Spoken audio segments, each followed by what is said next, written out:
നമസ്കാരം. ലോകത്തെ മുൾമുനയിൽ നിർത്തി ഹോർമുസ് കടലിടുക്കിൽ ഇറാൻ ഏർപ്പെടുത്തിയ ഉപരോധം വീണ്ടും കർശനമാക്കുന്നതിന് തൊട്ടുമുൻപ് 6 ആഡംബര ഉല്ലാസ കപ്പലുകൾ സാഹസികമായി രക്ഷപ്പെട്ടതിന് പിന്നിലെ വസ്തുതകൾ പുറത്ത്. US നാവികസേനയുടെ കനത്ത സുരക്ഷാ കവചത്തിൽ ഒമാൻ തീരത്തോട് ചേർന്ന് നടത്തിയ നീക്കത്തിലൂടെയാണ് ഇറാൻ റവല്യൂഷണറി ഗാർഡിന്റെ കണ്ണുവെട്ടിച്ച് കപ്പലുകൾ സുരക്ഷിത താവളങ്ങളിലെത്തിയത്. ഫെബ്രുവരി 28-ന് ഇറാൻ-ഇസ്രായേൽ US യുദ്ധം ആരംഭിച്ചത് മുതൽ പേർഷ്യൻ ഗൾഫിൽ കുടുങ്ങിക്കിടക്കുന്ന കപ്പലുകളാണിവ. TUIയുടെ 2 കപ്പലുകൾ, MSC യുറീബിയ, ഗ്രീക്ക് ക്രൂയിസ് കമ്പനിയായ സെലസ്റ്റിയലിന്റെ 2 കപ്പലുകൾ, സൗദി അറേബ്യയുടെ അരോയ എന്നിവയാണ് പുറം കടലിലെത്തിയത്. യാത്രക്കാരെയും അധിക ജീവനക്കാരെയും ആഴ്ചകൾക്ക് മുൻപ് തന്നെ ഒഴിപ്പിച്ചിരുന്നെങ്കിലും കപ്പലുകൾ നിയന്ത്രിക്കാൻ ഡസൻ കണക്കിന് ജീവനക്കാർ ഇതിനുള്ളിൽ തന്നെയുണ്ടായിരുന്നു. USഉം ഇറാനും തമ്മിലുള്ള താൽക്കാലിക വെടിനിർത്തൽ പ്രഖ്യാപിച്ച ചെറിയ ഇടവേള മുതലെടുത്തായിരുന്നു കപ്പലുകളുടെ ഈ സാഹസിക യാത്ര.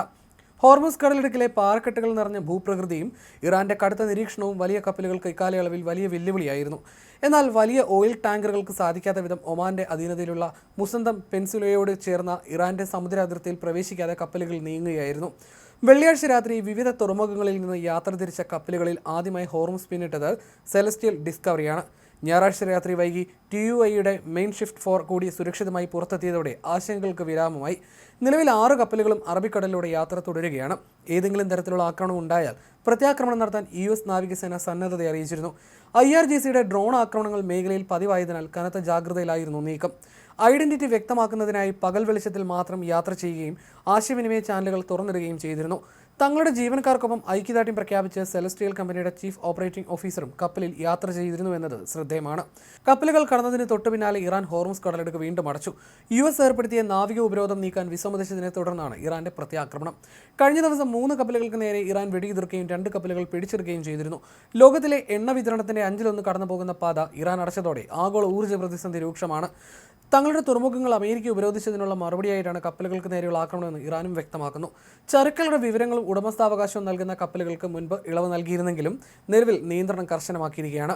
ഹോർമുസ് കടലിടുക്ക് വഴി കടന്നുപോകുന്ന എണ്ണക്കപ്പലുകൾക്ക് ബാരലിന് $1 എന്ന നിരക്കിൽ ഇറാൻ നികുതി ഏർപ്പെടുത്തിയതായും റിപ്പോർട്ടുകളുണ്ട്. അതേസമയം ഇറാനിലേക്ക് അയക്കാനിരുന്ന 3000 കണ്ടെയ്നറുകൾ പാകിസ്ഥാനിൽ കുടുങ്ങിക്കിടക്കുന്നുവെന്ന റിപ്പോർട്ടുകളും ഇതിനിടയിൽ പുറത്തു വരുന്നുണ്ട്. എന്നാൽ ഈ കണ്ടെയ്നറിനുള്ളിൽ എന്താണെന്ന കാര്യം വ്യക്തമല്ല. ഈ ചരക്കുകൾ കൊണ്ടുപോകേണ്ട കപ്പലുകൾ ഇതുവരെ എത്തിയിട്ടില്ല. ഹോർമുസ് കടലിടുക്കിൽ സംഘർഷം രൂക്ഷമാകുന്ന സാഹചര്യത്തിൽ ആ കപ്പലുകൾക്ക് എപ്പോൾ തുറമുഖത്തെത്താൻ കഴിയുമെന്ന കാര്യത്തിലും വ്യക്തതയില്ല.